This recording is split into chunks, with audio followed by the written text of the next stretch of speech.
and so we're going to look at dividing polynomials by a binomial. So we've already talked about dividing polynomials by just a monomial, but this one is going to be a polynomial.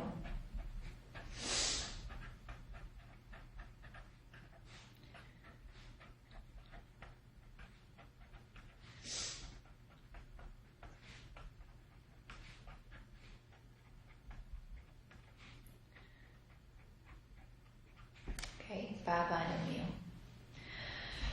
Okay, so when we do this, we're going to factor the numerator.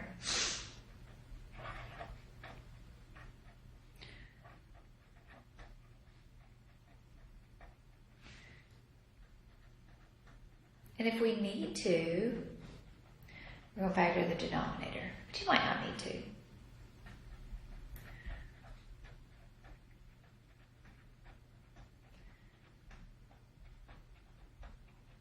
Okay, so let's do an example as we go through this. So x squared plus 7x minus an 8 all over an x minus 1. So if I'm dividing, I cannot take that x minus 1 apart. I can put x squared over x minus 1, I can put 7x over that x minus 1, and I can put that negative 8 over that x minus 1, but that's not going to help me any. Okay, so we're going to factor the numerator. So let's look at the numerator here. So what you're seeing here is that you need to know how to factor. Is there a greatest common factor in the numerator? No greatest common factor. How many terms do I have? I have 3. So there's nothing in front of your x squared. So you're going to ask yourself what multiplies together to give you a negative 8 and adds together to give you a 7. Okay, so this is going to be x plus an 8 times x minus a 1. I don't need to factor the bottom, so I'm just going to leave it as x minus 1. Okay, the second thing that we're going to do is now we're going to cancel out common terms.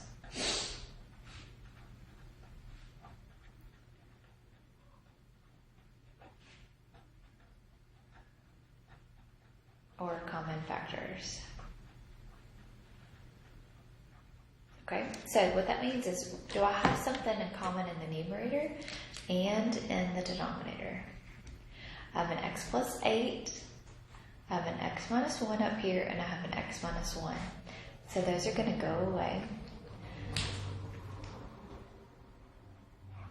So the remaining factor is your answer.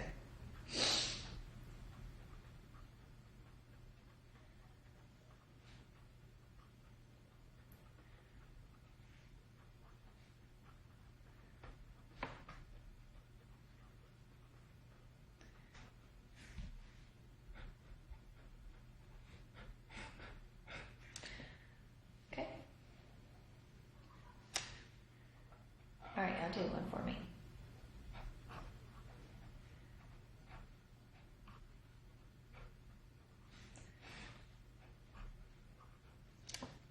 So you'll do this one for me.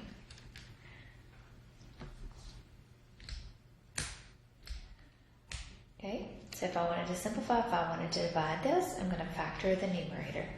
So, is there a greatest common factor in the numerator? No greatest common factor. How many terms do I have? 3. There's a 1 in front of your x squared. So you're going to ask yourself what multiplies together to give me a negative 45 and adds together to give me a negative 4. Okay, so it's going to be a negative 9 and a positive 5.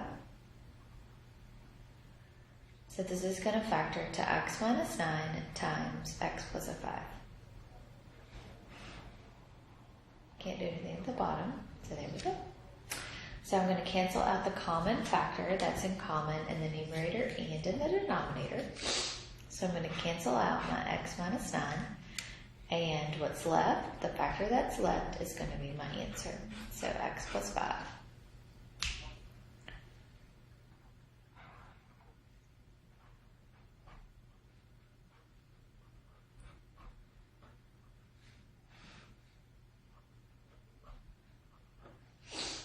Alright, so y'all take a minute and try to do this one for me.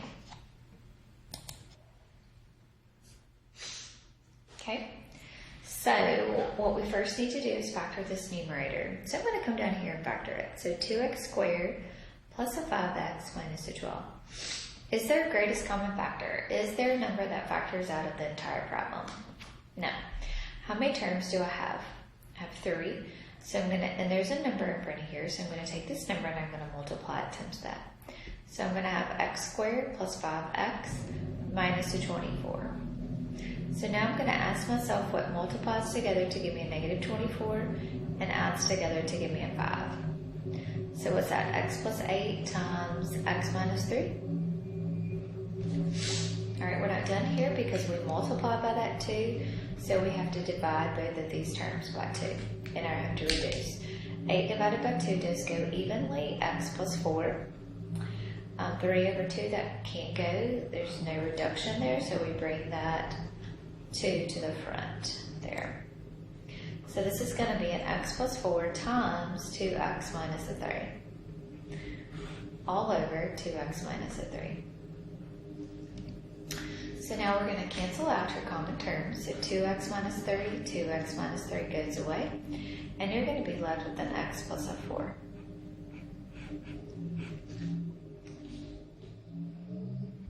Okay. I'm going to show you a different way that you could write this. So, but it means the same thing.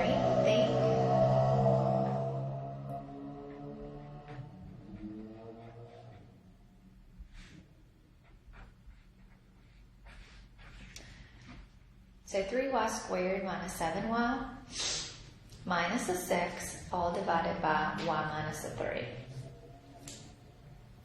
So what that means is that this is 3y squared minus a 7y minus a 6, all over y minus 3, just like that. That's what that means.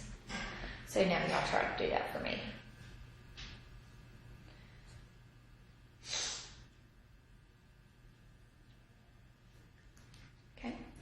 So we're going to factor 3y squared minus a 7y minus a 6.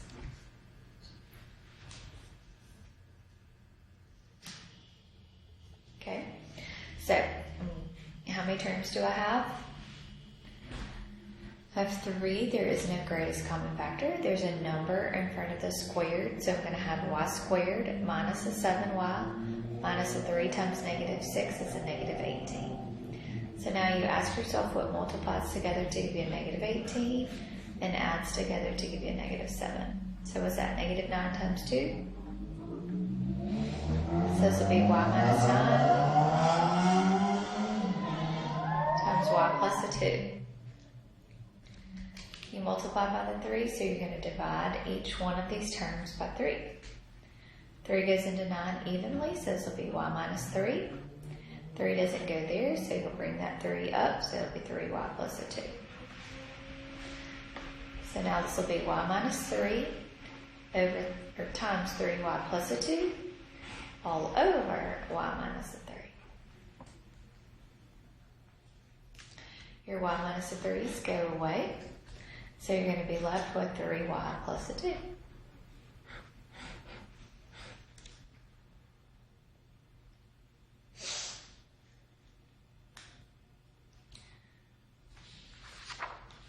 So basically you need to know how to factor. Factor.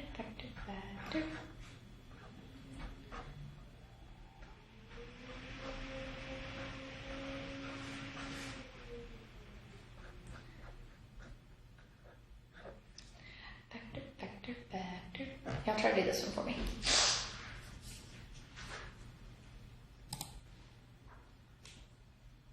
Okay. So this means 2x squared minus a 4x minus a 70 all over that x plus a 5. So I'm going to come over here and I'm going to factor 2x squared minus 4x minus a 70. Ask yourself what is their greatest common factor. 2 can go into all of those, so I can factor out a 2. So I'm dividing each one by 2. So don't forget about putting it out there. So then I'll have x squared minus a 2x minus a 35. Now I want to see if I can keep going. Remember, keep going. So what multiplies together to give me a negative 35 and adds together to give me a negative 2? So what, negative 7 times 5? Negative 7 plus a 5 here. So this will be x minus 7 times x plus a 5. What did you factor out in the very beginning? That 2, so don't forget about it. So I'm going to have 2 times x minus 7 times x plus a 5. All over your x plus a 5. I have a common term in both the numerator and the denominator, so those are going to go away. So I'm going to be left with 2 times x minus 7.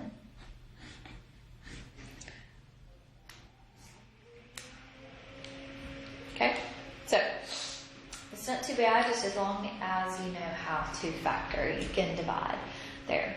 Okay, start working on your homework, and then also start working on your review sheet, and then we'll go over the review sheet tomorrow. If you have any questions about anything, y'all, let me know. Okay, have a great day.